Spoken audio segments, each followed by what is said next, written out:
राधे राधे। कैसे हैं आप सब। आज हम प्रदोष व्रत और त्रयोदशी व्रत की महिमा का बखान करेंगे। जिस प्रकार कन्हैया को एकादशी तिथि प्रिय है, उसी प्रकार भोलेनाथ को प्रदोष का व्रत प्रिय है। प्रदोष व्रत करने वाला मनुष्य सदा सुखी रहता है और सुहागिन स्त्री का सुहाग अटल रहता है।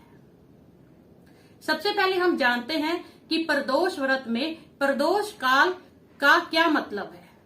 सूर्यास्त के पश्चात और रात्रि आने से पूर्व की जो अवधि होती है उसे प्रदोष काल बोला जाता है। अर्थात जिस वार की त्रयोदशी पड़ती है उसी वार की कथा हमें श्रवण करनी होती है। जिस प्रकार अगर सोमवार को त्रयोदशी व्रत पड़ जाता है तो सोम प्रदोष व्रत, अगर मंगलवार को पड़ता है तो मंगल प्रदोष व्रत, और अगर बुधवार को पड़ता है तो बुध प्रदोष व्रत। इस बार जो प्रदोष व्रत है वो सोमवार का पड़ रहा है, इसलिए हम सोम प्रदोष व्रत की कथा श्रवण करेंगे। आज श्री सोम प्रदोष व्रत कथा। सूत जी बोले, हे ऋषिवरों, मैं अब तुमसे सोम प्रदोष की कथा का वर्णन करता हूँ। सोम प्रदोष के दिन सुबह स्नान आदि से निवृत्त होकर शिव पार्वती जी का पूजन करना चाहिए। ओम नमः शिवाय मंत्र का 108 बार जाप करना चाहिए। शौनक आदि ऋषियों को सूत जी ने कथा बताना आरंभ किया कि एक नगर में एक ब्राह्मणी रहती थी और उसका एक पुत्र था। ब्राह्मणी का जो पति थे वह स्वर्गवासी हो गए थे, इसलिए वह अपने और अपने पुत्र का पेट भिक्षा लेके भरती थी। वह सुबह सुबह ही भिक्षा मांगने निकल जाते थे और भिक्षा में जो भी उन्हें प्राप्त होता था माँ बेटा उसी से गुजारा करते थे। एक दिन जब ब्राह्मणी और उसका बेटा भिक्षा मांग के वापिस अपने घर की ओर लौट रहे थे तो उन्हें कुछ ऋषि मिले और उन ऋषियों ने ब्राह्मणी को सोम प्रदोष व्रत करने का संकल्प करा दिया, जिससे ब्राह्मणी बहुत ही श्रद्धा विश्वास के साथ भोलेनाथ जी के प्रदोष के व्रत करने लगी। एक दिन ब्राह्मणी और उसका बेटा शाम को जब भिक्षा मांग के वापस अपने घर की ओर लौट रहे थे तभी उन्हें रास्ते में एक बालक रोता हुआ मिला।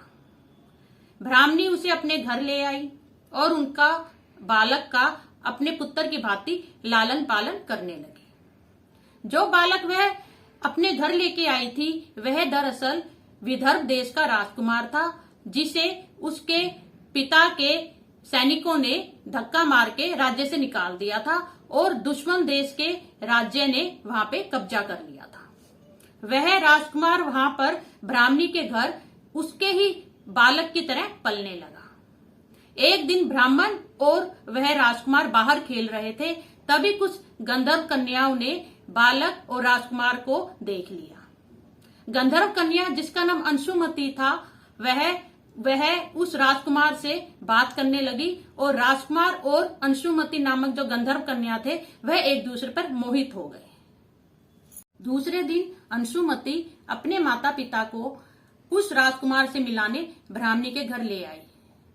अंशुमती के माता पिता को भी राजकुमार पसंद आ गया और रात्रि को ही स्वप्न में श्री भोलेनाथ जी ने अंशुमती के माता पिता को आदेश दिया कि वे अपनी कन्या का विवाह उस राजकुमार से कर दें।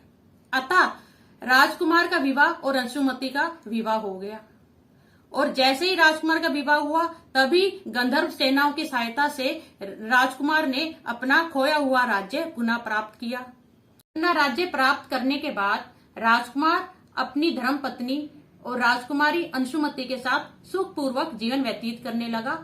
उसने ब्राह्मण कुमार को अपना प्रधानमंत्री बनाया। जिस प्रकार भोलेनाथ ने राजकुमार और ब्राह्मण के दिन फेरे, वैसे ही प्रदोष व्रत करने वाले सबके दिन भोलेनाथ अवश्य ही फेरते हैं। जो स्त्री पुरुष जिस कामना से इस व्रत को करते हैं उन सब की कामनाएं कैलाशपति शंकर भगवान अवश्य पूरी करते हैं। सूत जी कहते हैं, प्रदोष व्रत करने वाले को 100 गौदान का फल मिलता है। जो इस व्रत को विधि विधान के साथ और तन मन धन से करता है वह सदा सुखी रहता है और बहुत ही अच्छा जीवन व्यतीत करता है। इसलिए मेरा आप सबसे विनम्र निवेदन है कि पूरे जीवन में कम से कम 11 त्रयोदशी व्रत अवश्य करें, नहीं तो 26 त्रयोदशी व्रत भी कर सकते हैं। आप सब पे भोलेनाथ की कृपा बनी रहे। ओम नमः शिवाय। धन्यवाद। राधे राधे।